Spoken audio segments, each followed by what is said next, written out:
So with that as a segue into what we're going to look at today, hopefully. What page is it? Wait, I'm going to get there. Okay. Wait a second. Lots of different pages today. Yeah. So the Torah reading is Tazria, which on non-leap year years is combined with Mitzorah. And Tazria and Mitzorah actually are all about the body, all about the physical human body and how porous it is, right? That it has openings and closings, like we say in the blessing after you go to the bathroom. And as much as each person is their own integrated individual unit,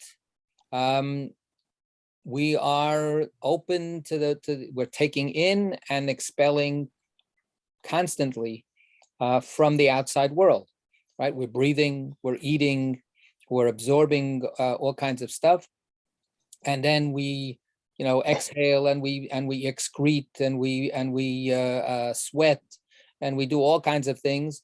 We're in a constant give and take with the world itself, and not necessarily in a conscious, active way.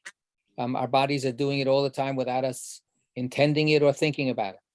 So, and then what our Torah readings have is about sometimes things go a little, wrong, and the effects on our bodies are not what we would like, and sometimes they go right, like childbirth. That's the beginning of our Torah reading. So here's, we are a body that actually excretes another human body and puts it out there into the world. And how did we do that? Because we took into our body from another human body, a contribution of their substance, and mixed, and the woman mixes it all together and then sits on it for 9 months, hopefully. And voila, look at that. So the porosity of the human body is a major theme in the Torah readings. So I say all of that to then say, we're not going to deal with that at all. And we're not, when we read the Haftorah that we're going to study in a minute, the Haftorah is not the Haftorah for Tazria, because as Geraldine was saying before, there's a couple of other special things that are happening this Shabbat. If we only had, it's like with Dayenu. If we only had this as being a Shabbat, and it was also the beginning of a new month, Dayenu, then we would have a special Haftorah for Shabbat Rosh Chodesh. Sometimes the Sabbath is a day that also is the beginning of a new month. Anytime during the year when a Shabbat begins a new month, we bumped away the Haftorah for that Torah portion that we read on Shabbat anyway. And we read a special Haftarah that celebrates Shabbat Rosh Chodesh. But this Shabbat is going to be not just a double simcha, but a triple simcha, because not only is it Rosh Chodesh, but it's also the beginning of Nisan. So the beginning of Nisan is marked with the Shabbat HaChodesh, where we read the Torah reading that signals that, oh, we got a gift from God when we were in Egypt, before we even left Egypt, that God gave us our own sense of time, our own calendar. And we've talked about the Jewish calendar many, many times already. So this is Parashat HaChodesh. This is also a special Torah reading. We're going to have 3 Torahs. And one is the weekly Torah reading. Then one is for Rosh Chodesh, a special section that we read on a Shabbat when it's Rosh Chodesh, or when it's Rosh Chodesh anytime and you have a minyan. And then the third special Torah reading is to announce that this is the beginning of Nisan. And what are we supposed to do about it? What did we do about it once upon a time when we were in Egypt? So, and then the Haftarah is keyed to that third Torah reading. So the Haftarah is specifically meant to connect up to Shabbat HaChodesh. And what is the word HaChodesh? HaChodesh Hazeh Lachem. This month is going to be for you, says God, the beginning of all of your counting of months. So the month of Nisan, which will begin this Shabbat, first day of Nisan, is, God says, the first day of the Jewish calendar. And we've mentioned this many, many times. So it's the Jewish Rosh Hashanah. It's the beginning of the month. When you read in the Torah in many places, on the first month, so and so happened, or that means Nisan. What's Tishrei? Tishrei is when we have Rosh Hashanah, the famous Rosh Hashanah, the famous New Year. What number month is that in the Jewish year? 7. 7, right? The magic number 7, the holy number 7. It's not a coincidence that 7th month is chock full of holidays, chock full of holy days, Rosh Hashanah, Yom Kippur, Sukkot, Shmini Atzeret. So there's all of that stuff, and then of course in the diaspora, Simchas Torah is a special day. In Israel, Simchas Torah and Shmini Atzeret, it's the same thing. So all of these holidays are all packed into the 7th month, because the 7th month is like the 7th day. It's a special 7. Okay, but the first month is Nisan. What happens on the full moon of Nisan? Pesach. Pesach. What happens on the full moon of the 7th month? Sukkot. Right? So that's, both of those kind of correspond to each other. And then, of course, the third pilgrimage festival is Shavuos, which has a 7 related to it, because you count 7 weeks, 7 days, and 7 times, 7 weeks after Pesach. 50th day is Shavuos. So 7s are the ruling criterion for all of these things. So our Torah reading is going to be about the idea that God says we're in Egypt. The plague of the firstborn, the last of the 10 plagues, is about to happen. And God says it's going to happen. When will it happen? It will happen on the 15th, the night after the 14th, right? Going into the 15th. That's when the plague of the firstborn will happen. So God announces a little bit more than 2 weeks ahead of time, because they had to know that this is going to now be the Rosh Chodesh, when the new moon appears. You're going to reset your clock and reset your calendar. This is HaChodesh Hazeh Lachem. This month is for you, the beginning of all of your months. And of course, the word month in Hebrew is Chodesh, which comes from the word Chadash, to be new, like a new moon, right? Or renewal. Every month is a time of renewal. So what does God say? What are you supposed to do? You're supposed to get ready for what's going to happen in 2 weeks, when Pesach will actually happen, and God will hover over the houses of the Israelites while God disposes of the Egyptians as a final straw, right? That makes Egypt finally give in. So God says, make sure that you get yourselves ready. And God gives the basic rules of the first Pesach Seder. Okay, that we need a Paschal lamb, that we need to invite people to share the Paschal lamb with us, and that we shouldn't have chametz, etc., etc. And one other thing that God says, you're going to lock yourselves into your homes so that you'll stay safe. Don't go out. You have to be in isolation.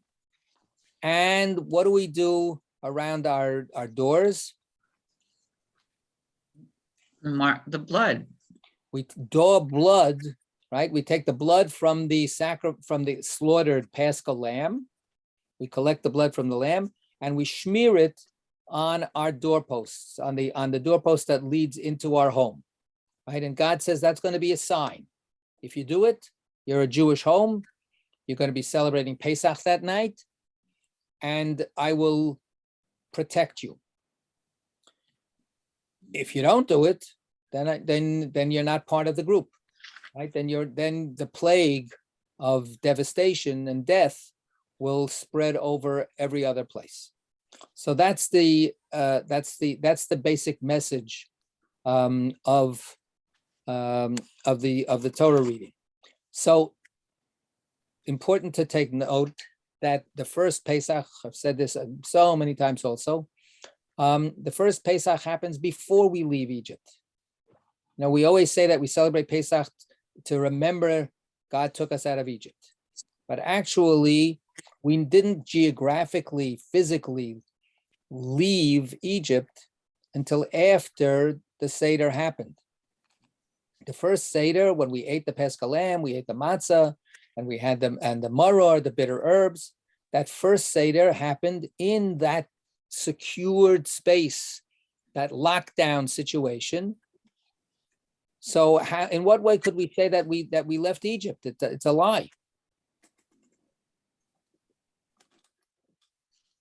Say that again, Rabbi. How can we say that Pesach is to celebrate that we left Egypt when the whole Pesach Seder happened before we left Egypt? Geraldine. Maybe because we're separating ourselves from the Egyptian community by putting the blood on the doorposts. So God told us to. Right. He separated us at that point. So not only that, we have left Egypt. Egypt has no control over us, even though we're actually in Egypt, but we're not in Egypt. Because when we were in Egypt before this, even if no Egyptian was telling us what to do, they were telling us what to do. We were slaves. Even if you have downtime as a slave, your downtime is by the grace of your master, right? Whatever, when the master tells you what to do, that tells you what not to do, that's an active oppression and control. But the truth is that your whole day, your whole week, your whole month, your whole sense of time is controlled by your master. So what God says is now, this month for you is the beginning of your own time. The Egyptians don't control your time. The Egyptians have nothing to say about how you're going to spend your time. You decide now how you're going to spend your time. And of course, you should decide to spend it with me, says God. So our exodus from Egypt, in a spiritual and in a certain sense, in the sense of not being, tied down and enslaved, that exodus happened in Egypt before we actually physically left. It happened that night. So that's the exodus begins there, and then physically we say, okay, so then why should we be here? And of course, then the Egyptians also want to get rid of us, so they kick us out.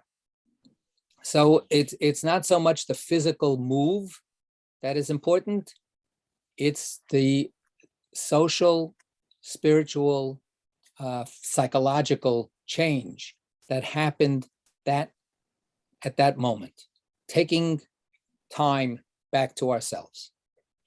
Okay, so all of that is a long introduction to the Haftarah. The Haftarah is found on page 1291, 1291 in the Eitz Chaim Chumash. It's Ezekiel, Yechezkel, chapter 45, starting with verse 16.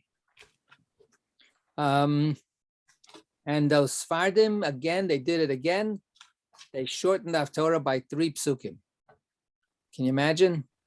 So they have a shorter Haftorah by 3 verses, by 5 verses. What can I say? But we have 5 verses more than they do. Okay. So let's see what's going on here. Ezekiel is a prophet who lived in Babylonia. He was part of the Babylonian exile after the destruction of the first temple. And he has mystical visions, and he has visions of a future redemption of the Jewish people. And we've had some of his prophecies before. He has, at the end of his book, a whole set of chapters where he imagines what's going to happen when God finally redeems the children of Israel to bring them back and build a new temple. So that's the text. One of the, that's the overall subject that the text that we have comes from. Let's see now where we go with it. And again, always on the lookout for connections. Okay, who's going to read for us today? Carolyn, you got it. Okay. Just want to make a point that every Haftorah trope mark is in this Haftorah. Oh, yeah? Everyone. All right, you should know. Here it is. All right, you want me to start at the beginning? Yes, verse 16. Yeah. In this contribution, the entire population must join with the prince in Israel. Okay, so we have here a prince, a nasi. In modern Hebrew, a nasi is a president. We have it also in the Torah as the head of a tribe, or the head of a group of people. It means somebody who's raised up above everybody else. So Yechezkel has this idea that there's going to be somebody lifted up as a leader among above the rest of the populace, and different commentators come down. Is he talking about the king, although he doesn't use the word king? Is he talking about the high priest? But he's not using the word high priest. He's using the person who's been lifted up, who's been uplifted from the community. So the entire population must join with the prince in this contribution, in bringing this truma. The word truma, this lifting up and offering, another lifting up idea. Okay, so let's see what might be the meaning here. We're going to skip some of the obscurity and go for a simple reading. 17. But the burnt offerings, the grain offerings, and the libations on festivals, new moons, Sabbaths, all fixed occasions of the house of Israel, shall be the obligation of the prince. He shall provide the purification offerings, the grain offerings, the burnt offerings, and the offerings of well-being to make expiation for the house of Israel. Okay, so here we have, it's a little ambiguous, but we have the population, the entire population of Israel is participating in this joint effort. But on the other hand, the Nasi has his own exclusive responsibility.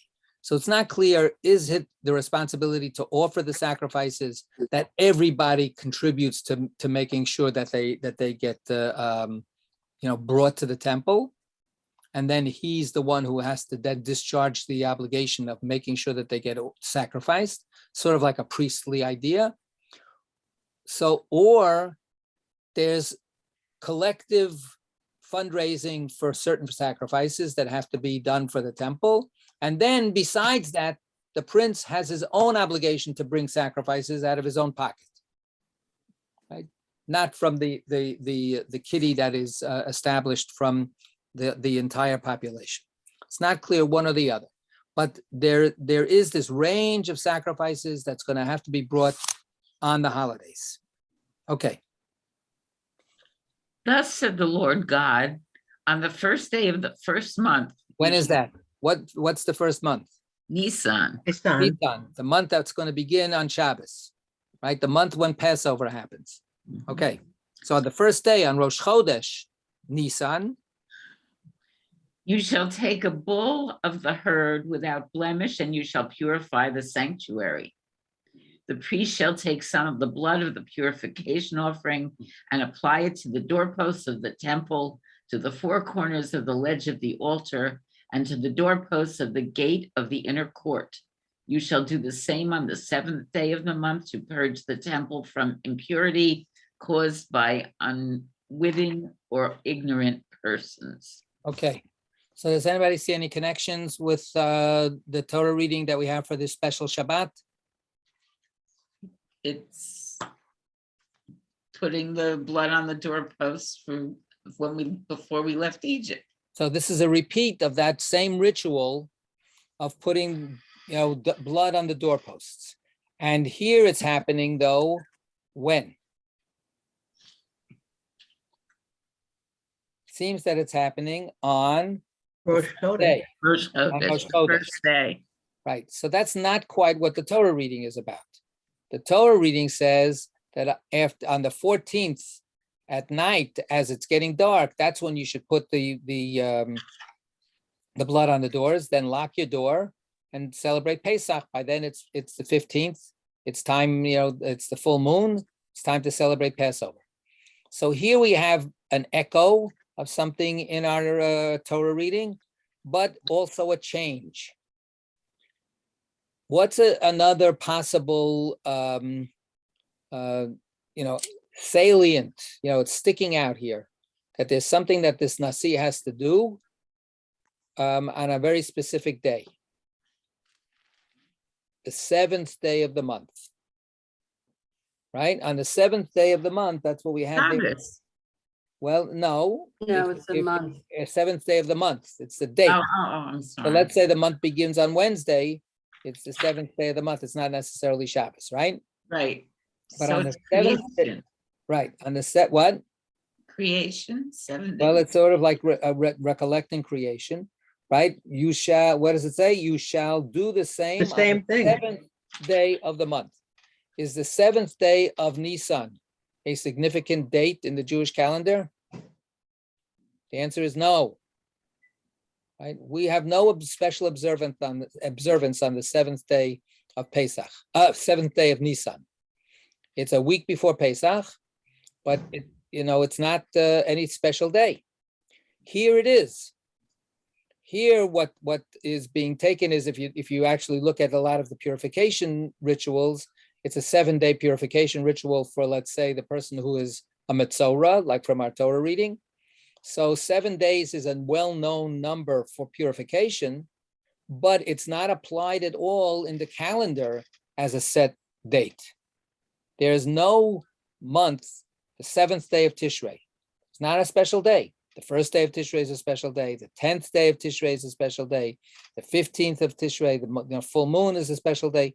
There's Tu B'Shvat, the 15th day of Shvat, right? So Passover, the 15th day of Pesach.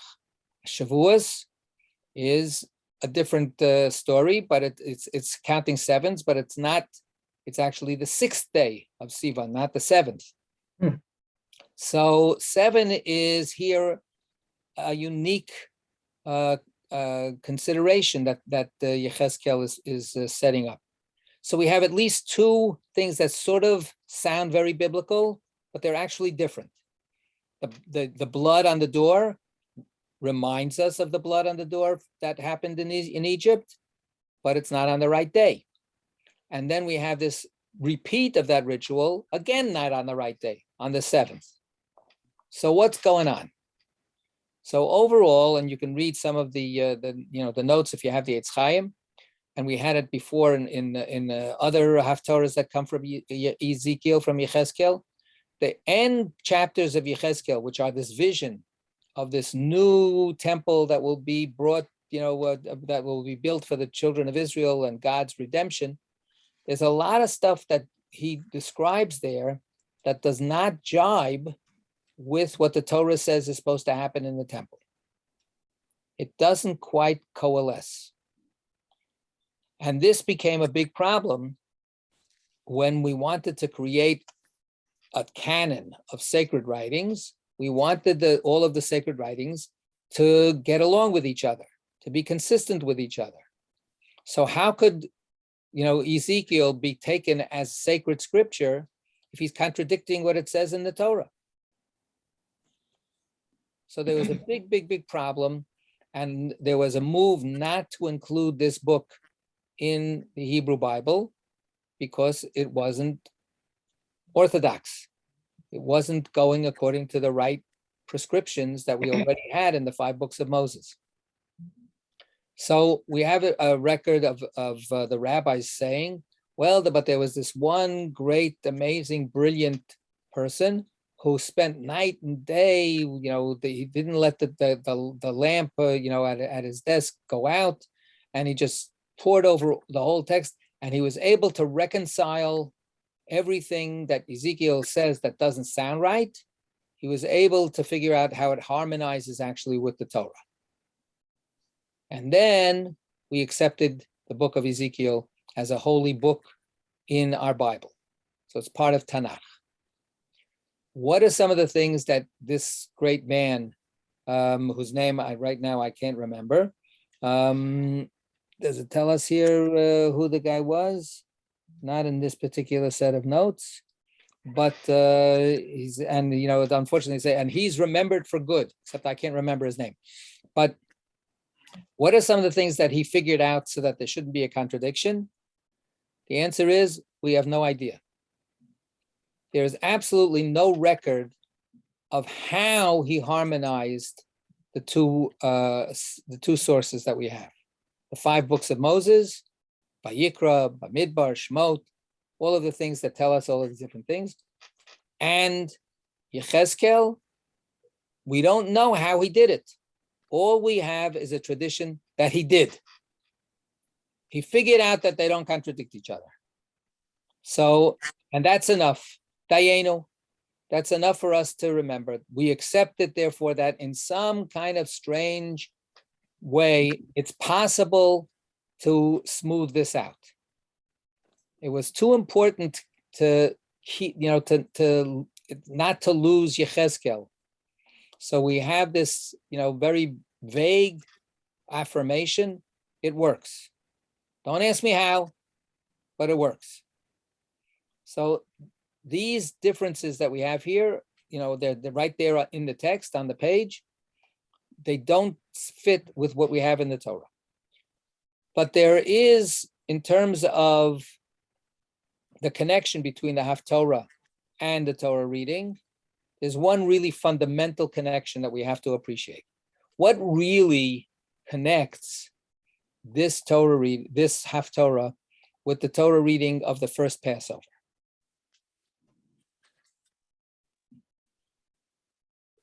I kind of said it before. This is a vision of redemption. That's the key. We have a redemption that we celebrate day in and day out, year in and year out, and that is our exodus from Egypt. That's the root experience of the Jewish people. Otherwise, we wouldn't be able to be here, right? If we didn't get out of Egypt, we wouldn't have been able to get to Mount Sinai. We wouldn't have had a people that would be able to struggle with the Torah. We wouldn't have a land that we could go to. Everything had to happen because we were redeemed from Egypt. So everything we say all the time, Zecher L'Yetziat Mitzrayim, in remembrance of the Exodus from Egypt. That's our foundation stone. That is what everything else comes from. So this is not just a historical first event. It's a first in importance event. Because what it teaches us is that God is a redeemer. That God saves people when they're in trouble.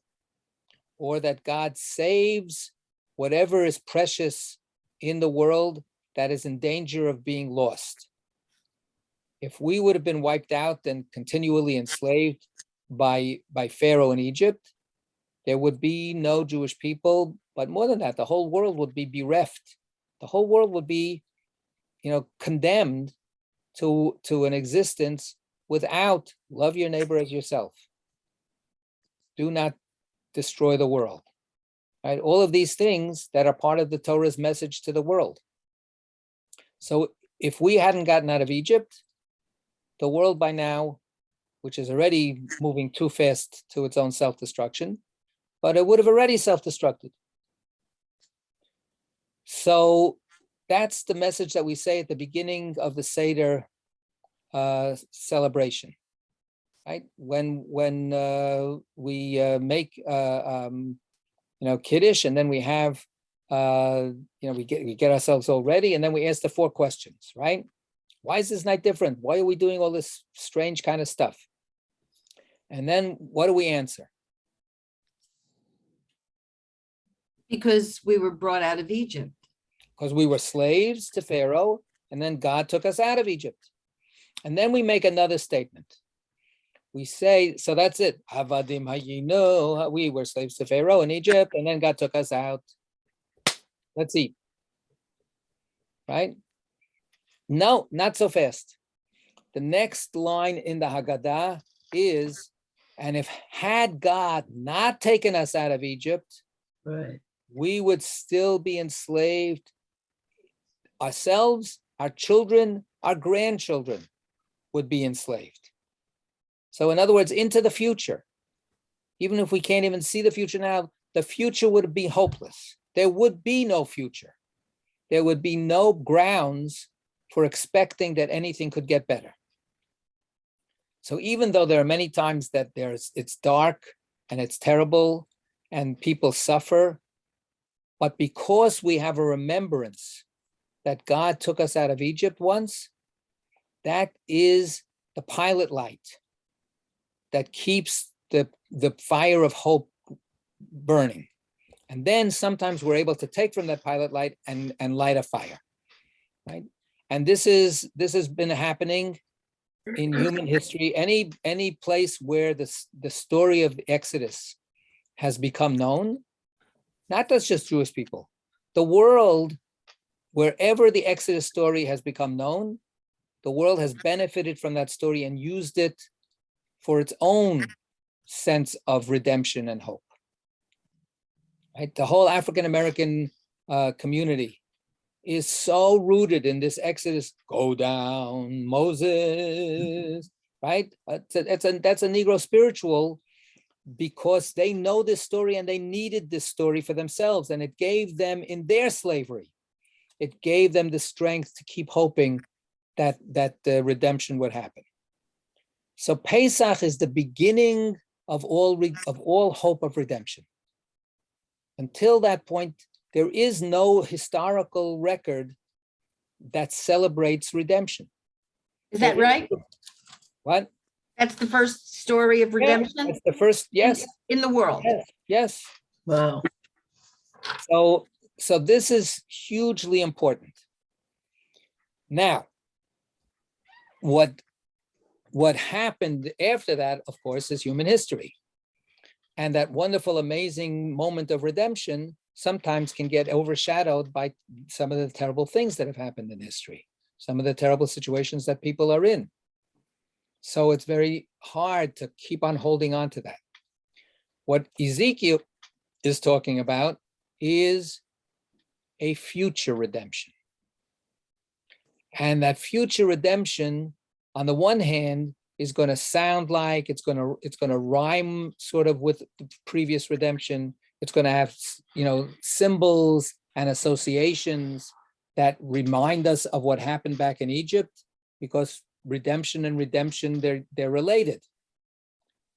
But there's a big difference between the redemption from Egypt and the redemption that Ezekiel is talking about. What's the difference? How many differences can we think of? And they all come out to be one big difference. What's the major difference between Ezekiel's vision of redemption and the redemption from Egypt? I'm not understanding Ezekiel's vision of redemption. Just, I could have missed something in the So there's going to be a new temple. Remember, he lives right after the temple has been destroyed. I got it. Okay, so we're all thrown off into the world, into the exile, into the diaspora, and he's in Babylonia, and he's saying, "Don't worry, there's going to be a return of the exiles, and God is going to redeem the people." And so the offering to the prince. That the prince is, this is future. This is going to a vision for the future. I got it. Okay. There's going to be this glorious, temple at the top of the mountain, and this is all what's going to happen in that new temple. It's a vision of the new temple. So that vision is different from what happened before in a number of ways. Number one, it didn't happen yet. Right? Egypt happened already. Egypt is a historical fact, even if you don't think so. In our history, it's a historical fact that happened. Ezekiel's vision didn't happen yet, right? Then the second difference between those two redemptions, the redemption that happened is an incomplete redemption, because it happened in history, and then history kept on going. And then there were, again, terrible times and good times, and terrible times and good times. So the redemption made a big difference in life and in history, but it didn't make a total difference, right? It didn't transform us into free people forever. We were freed from Egypt, but then we were enslaved by the Babylonians. We were enslaved by, so many other different groups throughout history. We lost our freedom, and then we had to fight for it again. We remembered Egypt, so we didn't give up. But the Egyptian redemption wasn't permanent. It was permanent on one level, right, as a spiritual, cognitive force in our lives. But in the political realities of history, that redemption was not a final event. Ezekiel's vision that hasn't happened yet is that there will come one day an event that will change everything forever, not temporarily, not just, for a little bit of time, not give us another shot in the arm, another booster shot, and then we'll have to worry about getting a booster shot in another 6 months. No more booster shots. This is going to be the full realization of redemption. So one way that I would suggest that we could see the difference that, when Ezekiel has a different way of looking at things than describing things than the Torah itself, is because, of course, it's going to have to be a little bit different, because it's not a contingent redemption. It's not a redemption that depends on things keeping on going okay, and whether or not we're lucky enough to not get ourselves in trouble and all that kind of stuff. It's a permanent final redemption, and therefore it's got to be a little different. It's got to have features that will remind us of that initial redemption, but then go further and be more long-lasting, more permanent, more radical.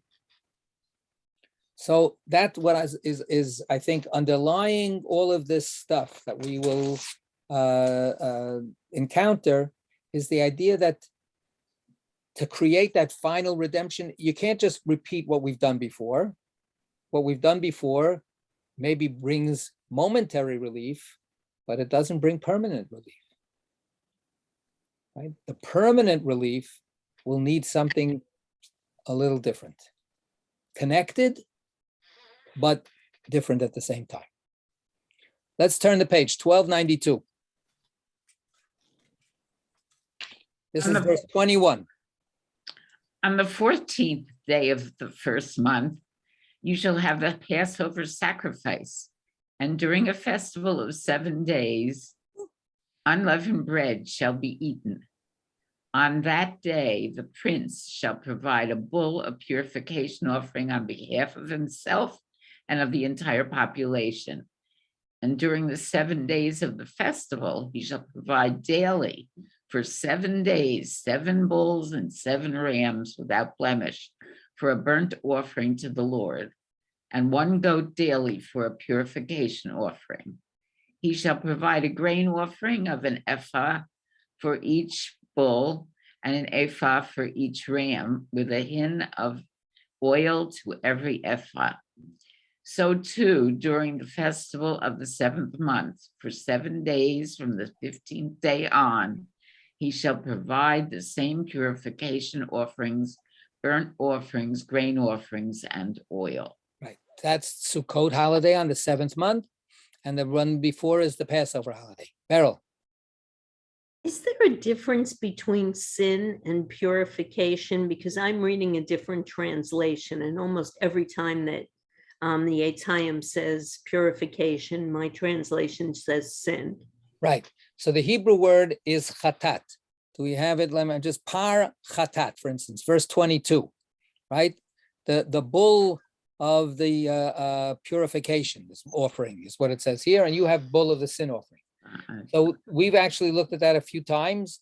The word chatat can be understood in both of those ways.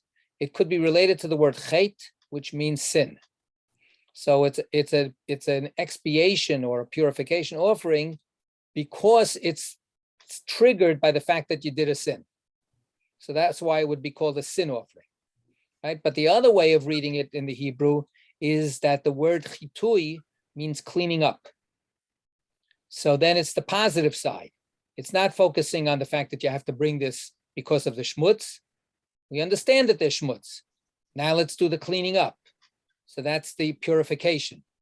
So it's the same word, but it's 2 sides of the same coin, right? That's the way it goes. And there are different translations that go one way or the other. So let me ask one more question. We have only a couple of minutes. If this is what I said before, if this is Ezekiel's radical vision of a total redemption that's going to be permanent and all-encompassing, if that's what's happening here, why do we have to celebrate Passover which was a partial redemption. Why not just get excited about the full redemption and get involved in the fact that this is a whole new world that has dawned? Why do we have to observe Passover and keep on remembering Passover? Audrey. Because the new world hasn't dawned. There's no permanence. No, but he's describing when the new world dawns, you will celebrate the Passover in the following way. He's predicting and he's describing. Oh, why is he saying that? Yeah. Oh, interesting. Why is he insisting that the Passover remembrance will not go away? Well, because it's a sacred history. It's just core to the religion. It's commanded. It seems like kind of obvious to me. That's all. Yeah, who's there? Wait, there's who's on the phone? David Canigas. David, yes, go ahead. It's commanded in the Torah. The whole ritual, the series of rituals, it's all in the Torah. What is it? Parshat Bo, whatever it is. It's all laid out.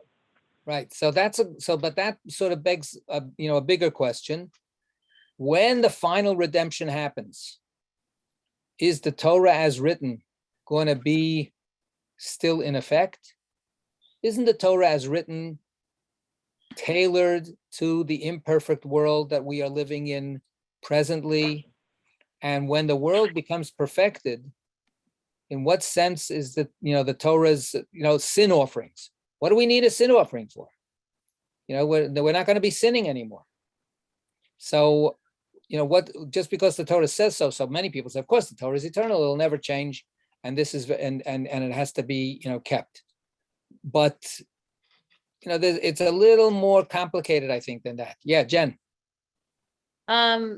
I don't know. The question strikes me as like, okay, technically a lot of Buddhist teachings say that once you cross to the far shore, you don't need the Eightfold Path or the Four Noble Truths anymore. But that's such unimaginable to actually cross to the far shore that it's almost, it's not meaningless, but it's pretty close to meaningless in a way because we're not there.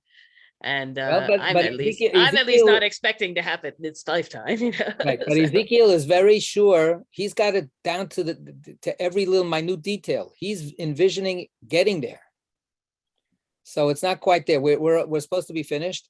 So just on one foot, really quickly, I would say that this is part of that whole question that David opened up, and that is when we finally get there.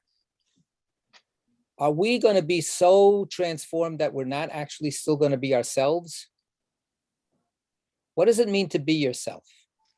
That sacred history somebody mentioned before, it's a sacred history. It's our memory. Are we supposed to actually completely lose our memories when we get redeemed? Isn't that part of who we are? That core, that the word that Audrey used before. Where is my core going to reside? My core sense of who I am.